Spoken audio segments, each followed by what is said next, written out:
안녕하십니까. 김승현 목사입니다. 오늘은 지난번에 제가 예레미야 35장에서 레갑 사람들의 그 놀라운 그 신앙의 결단을 여러분과 함께 나눈 적이 있습니다. 그때 설교를 하면서 정말 나라가 망해가는 그런 상황 속에 특별히 이제 고관 대작들이 성전에서 한 방을 마련하고 그리고 술잔치를 그 파티를 벌이고 있는 그 옆방에 레갑 사람들을 불러라. 그리고 그들을 그곳에 모이게 하고 거기서 포도주를 마시게 하라. 그 하나님의 아주 어미로운 그런 명령이 내려졌고, 그리고 이제 레갑 사람들이 다 모였습니다. 그때 레갑 사람의 대표가 일어나서 그 신앙의 결단을 선포하죠. 우리는 포도주를 마실 수가 없습니다. 우리 조상 때부터 특별히 그 요나답이라고 하는 우리 믿음의 조상이 우리를 이렇게 신앙적으로 훈련을 잘 시켰기 때문에 우리는 검소하게 살았습니다. 우리는 청빈하게 살았습니다. 우리는 가난하게 살았지만은 우리는 하나님의 말씀을 지키면서 살았습니다. 우리의 믿음의 조상 요나답이, 또 어떤 때는 또 여나답이라고 되어 있는데, 그분이 포도주를 마시지 말라고 했습니다. 방탕한 삶을 살지 말라고 했습니다.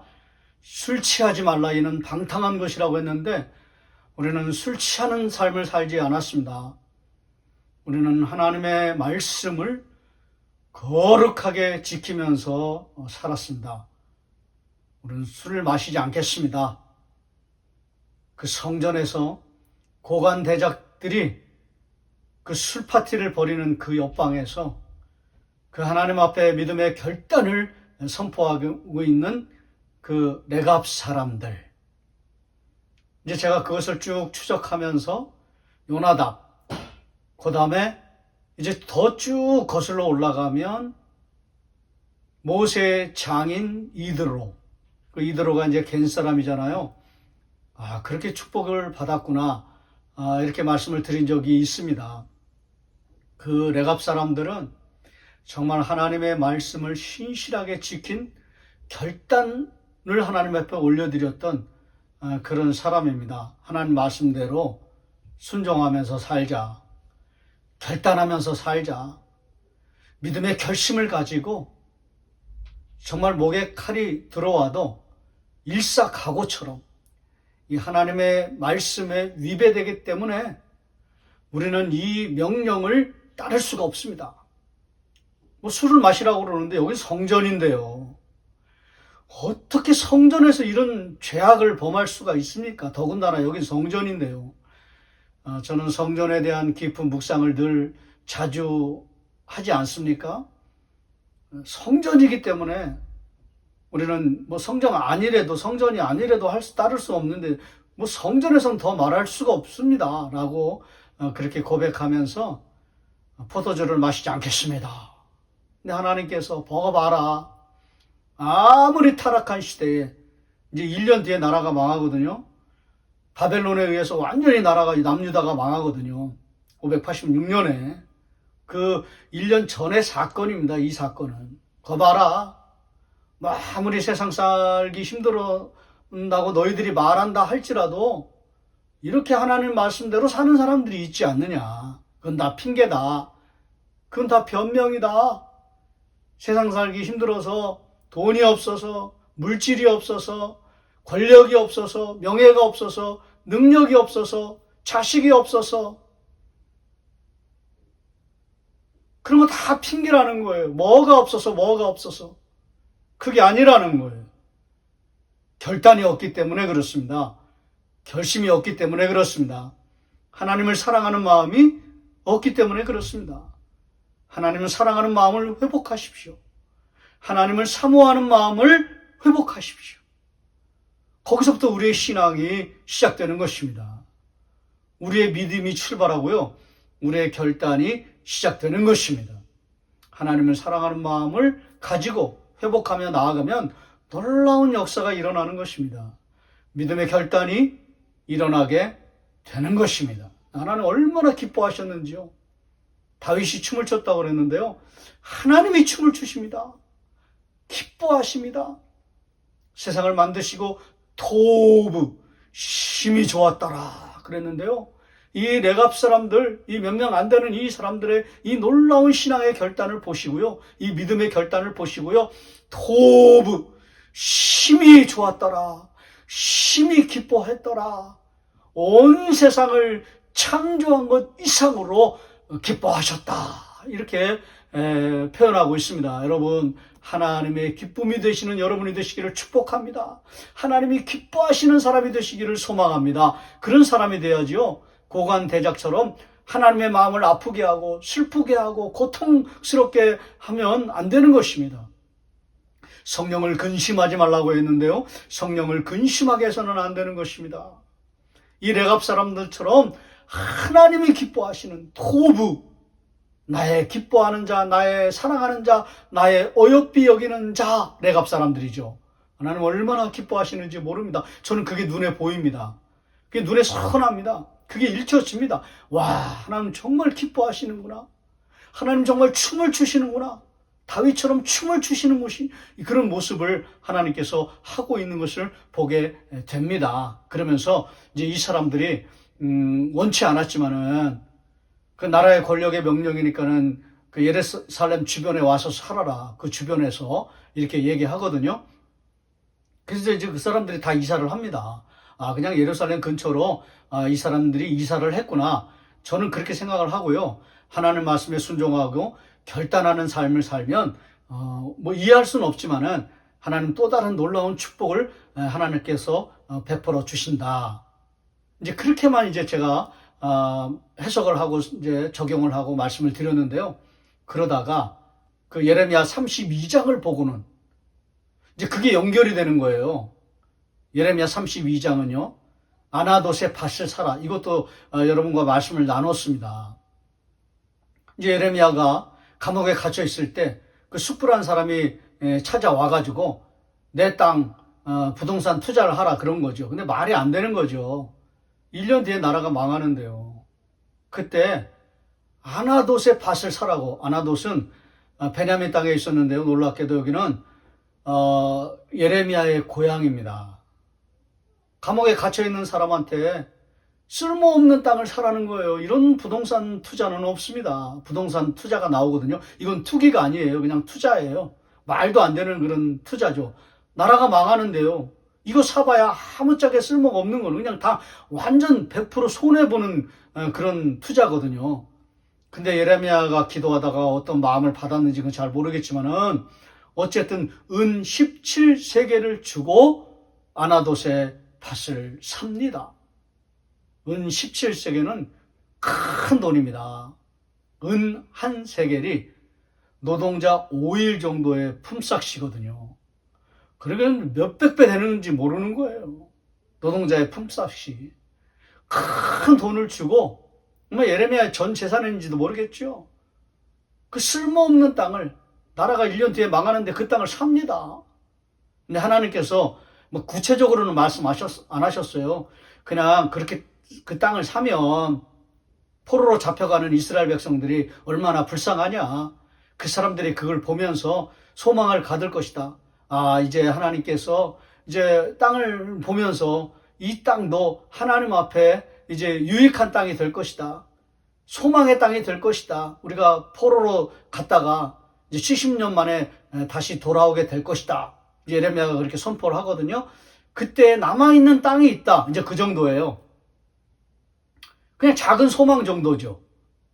마치 엘리야가 이제 기적을 보기 전에 작은 뭉게구름이 일어나는 것처럼 그런 작은 뭉게구름과 같은 그냥 소망 그 정도만을 이제 선포합니다. 정확히 말씀드리면 예언이죠.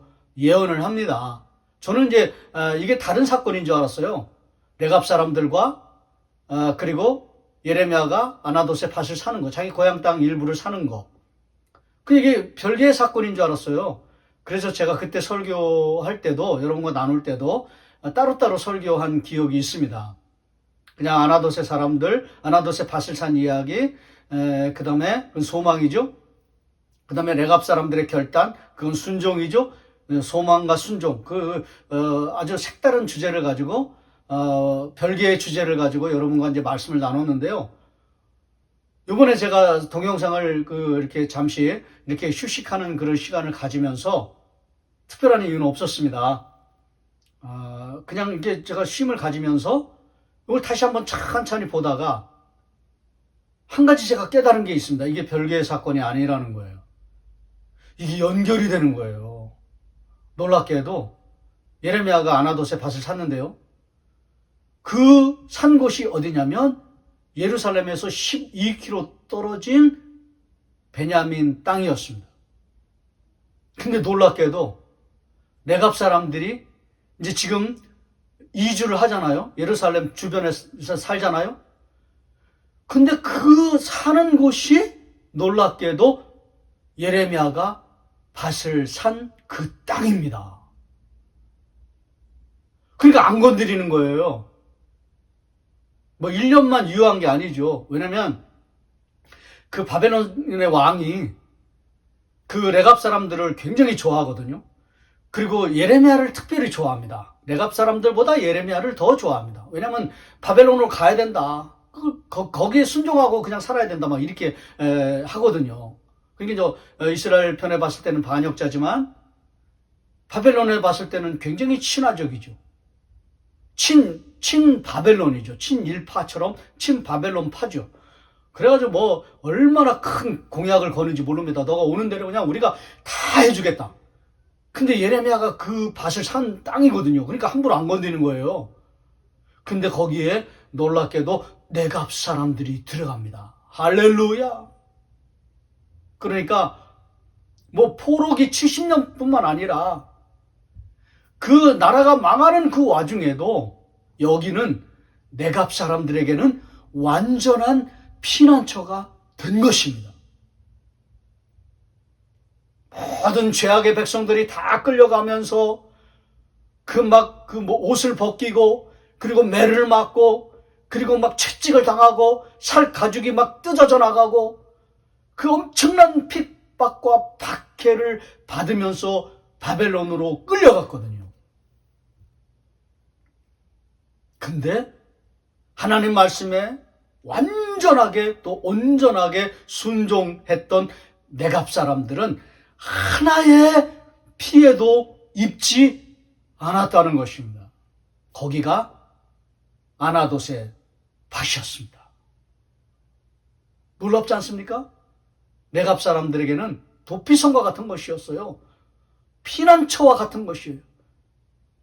완전히 그냥 하나님께서 그냥 그 돔같이 완전히 그냥 모든 그런 박해와 핍박으로부터 시련으로부터 엄청난 고난으로부터 막아주신 보호처였던 것이죠. 피난처였다는 것이죠. 놀랍게도 네갑 사람들이 들어간 그곳이 예루살렘에서 12km 떨어진 그 주변 그곳이 바로 아나돗의 밭이었다는 것이죠. 와, 이게 연결되는구나. 이게 별개의 사건이 아니구나. 바로 하나님 말씀대로 순종하는 사람들에게는 레갑 사람들도 뭐 알았겠을까요? 몰랐죠. 하나님이 준비하신 피난처가 있다는 것이죠. 환난 날에 나를 부르라 내가 너를 건지리라 이렇게 말씀하신 것처럼 레갑 사람들을 완전히 하나님께서 건지신 것입니다. 70년 동안 완전하게 어떤 해를 입지 않도록 하나님께서 축복해 주신 장소가 바로 아나돗의 밭이었다는 것이죠. 첫 번째 교훈은 하나님 말씀대로 순종하고 하나님 말씀대로 신실하게 결단을 가지고 살아내면 반드시 하나님의 피난처가 있다는 것이죠. 환난 날에 하나님께서 돌보시는 은총의 역사가 반드시 일어난다는 것이죠. 할렐루야. 여러분 이것을 꼭 믿으시길 바랍니다. 그거는 레갑 사람들에게 주시는 은혜고요. 여러분 이거 조금 더 깊이 묵상해 보니까 왜 이런 피난처의 교훈을 하나님께서 예레미야 32장에 담아내고 있는가. 특별히 35장에 레갑 사람들과 함께 묶어서 이 피난처의 메시지를 교훈을 말씀하고 계시는가. 그거는 환난과 고난 중에 있는 여러분에게는 누가 피난처입니까? 예수 그리스도께서 피난처가 되신다는 거예요. 그 이야기를 담아내고 있는 것입니다. 레갑 사람들에게는 아나돗이 완전한 피난처였다. 그런 것처럼 너희들에게도 피난처가 있다. 도피성이 있다. 그거는 예수 그리스도이시라는 것이죠. 예수님은 우리의 피난처가 되신다.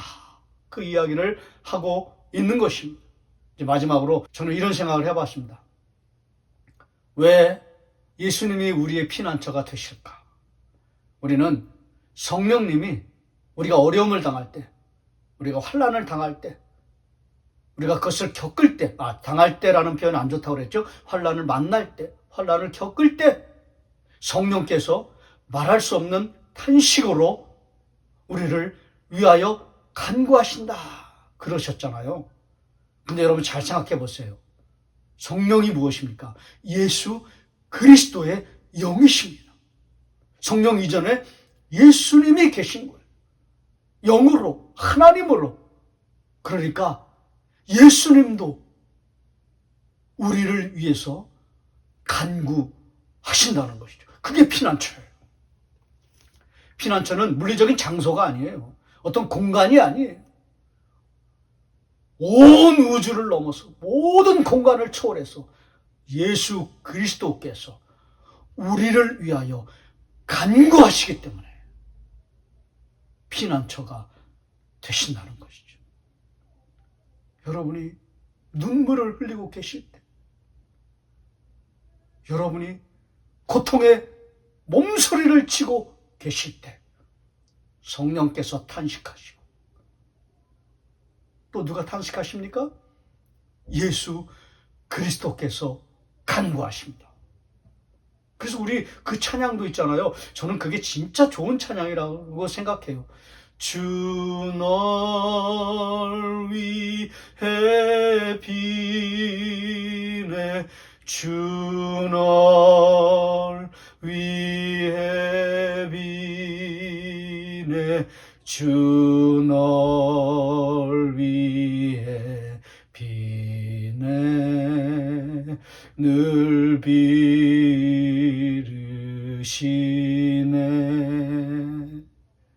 사랑하신 여러분, 예수님이 우리의 피난처가 되십니다. 여러분의 고통을 당할 때 주님 앞에 나오십시오. 주님 앞에 간구하십시오.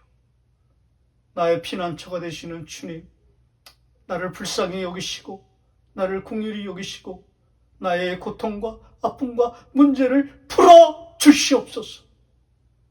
해결하여 주시옵소서. 주님이 나를 위해서 간구해 주심을 믿고 바라보고 소망하며 나아가오니, 주여, 내가 세상에 그 어디에서도 내가 위로를 받을 수 없습니다.